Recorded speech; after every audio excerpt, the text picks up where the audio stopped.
इंसान भले ही चांद का चक्कर लगा लगा कर स्वयं ही स्वयं के लिए जय घोष के नारे लगाए, लेकिन सच तो ये है कि आज इंसानों के जैसा लाचार, बीमार और परेशान इस पृथ्वी पर दूसरा और कोई जीवनधारी नहीं। यह सच है कि हम जितने ही साधन संपन्न होने लगे और उतने ही अशांत होते गए। जितनी ही औषधियों का खोज हुआ, हम उतने ही बीमार और लाचार होते गए।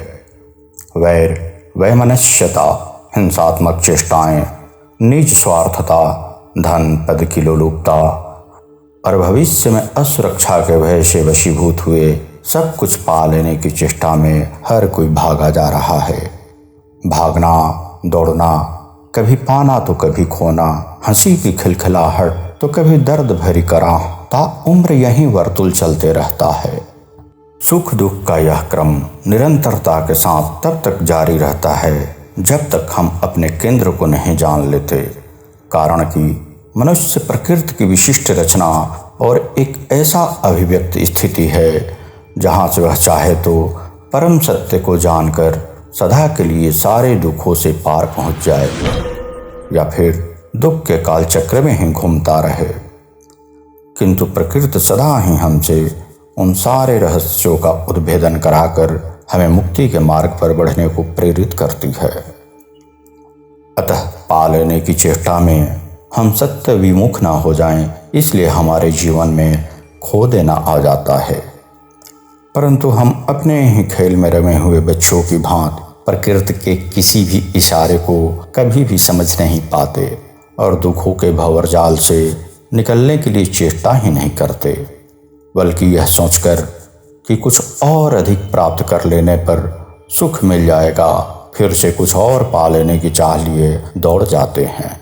लेकिन हम यह नहीं जानते कि सांसारिक सुख संबंधित हर साधन को पा लेने पर भी अभी और पा लेने की आकांक्षा मिटती नहीं, बल्कि और बलवती होती जाती है, जिसका कहीं भी कोई अंत नहीं है। हर सुख साधनों को पाकर अगर मन में अब और कुछ पा लेने की आकांक्षाएं शेष न रह जाती, तो अब तक आत्मवान महापुरुषों, देवी देवताओं, राम, कृष्ण, बुद्ध, महावीर, जीसस, नानक, पैगंबर के नाम और साथ ही अध्यात्म का हर अध्याय समाप्त हो गया होता। सब कुछ पाकर भी जो कुछ पाना अभी और शेष रहता है, वह कोई बाहरी विषय वस्तु नहीं, बल्कि हमारे ही भीतर हमारा मूल, हमारी परम चेतना है। या यूं कहें, वह वही है जो स्वयं हम हैं। किंतु हमारा मन, यानी कि हमारे विचारों की अनवरत चल रही श्रृंखलाएं हमें उस स्व से अनजान रखती है। पीढ़ी दर पीढ़ी यही क्रम जारी रहता है। मछुआरे के जाल में फंसी मछलियां आजाद होने के लिए छटपटाती हुई फिर थक कर शांत हो जाती है, किंतु कभी कोई मछली अपनी पूरी ताकत से छटपटाना जारी रखती है और जाल से बाहर निकलकर आजाद हो जाती है। वैसे ही मायावी मन के जाल में फंसा हर इंसान आजाद होने के लिए छटपटाता है, फिर किसी बाहरी विषय वस्तु में उलझकर कुछ समय के लिए शांत हो जाता है और आज़ादी के हर अवसर को चूक जाता है, क्योंकि सही अर्थों में वह आज़ाद होने का अर्थ समझ ही नहीं पाता है। इसलिए पुनः और पुनः क्रम में बहिर्मुखता में ही सारा जीवन बिता देता है। किंतु कुछ विरले लोग, जिनकी छटपटाहट किसी भी बाहरी विषयों से शांत नहीं होती, तो वो बहिर्मुखता से अंतर्मुखता की ओर मुड़ जाते हैं। फिर अचानक एक दिन वो स्वयं को इस मायावी मन के जाल से हमेशा के लिए मुक्त कर लेते हैं, जो कि मनुष्य का स्वाभाविक सत्य है। हमारे मनुष्यों ने मन की इस बहुरंगीय खेल को अच्छे से समझा और जनोपयोगी, जनोपदेश शास्त्र रूप में दिए।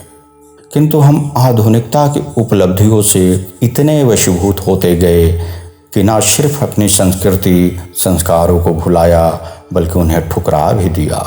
परिणाम स्वरूप हम आज हमारी सामाजिक व्यवस्थाओं, जो हम जैसों से ही निर्मित है, के आनुवंशिक सभ्यताओं के छाया प्रति के सांचे में स्वयं को ढालने को मजबूर हैं। समाज और संस्कृति अपने नियमों के हिसाब से हमारा एक पहचान देती है, फिर हम उसी नाम और पहचान को अपना होना समझकर अपने वास्तविक स्वरूप से सदा के लिए दूर हो जाते हैं। फिर हमारी हर एक क्रिया और चेष्टाएं इस आरोपित झूठे संस्कारों के हिसाब से ही होती है और हम यह कभी भी नहीं जान पाते कि हम कौन हैं, हम कहाँ से आए हैं, हमारे यहाँ होने का क्या अर्थ है। इसे ही ज्ञानियों ने मिथ्या अहंकार कहा है। प्रणाम।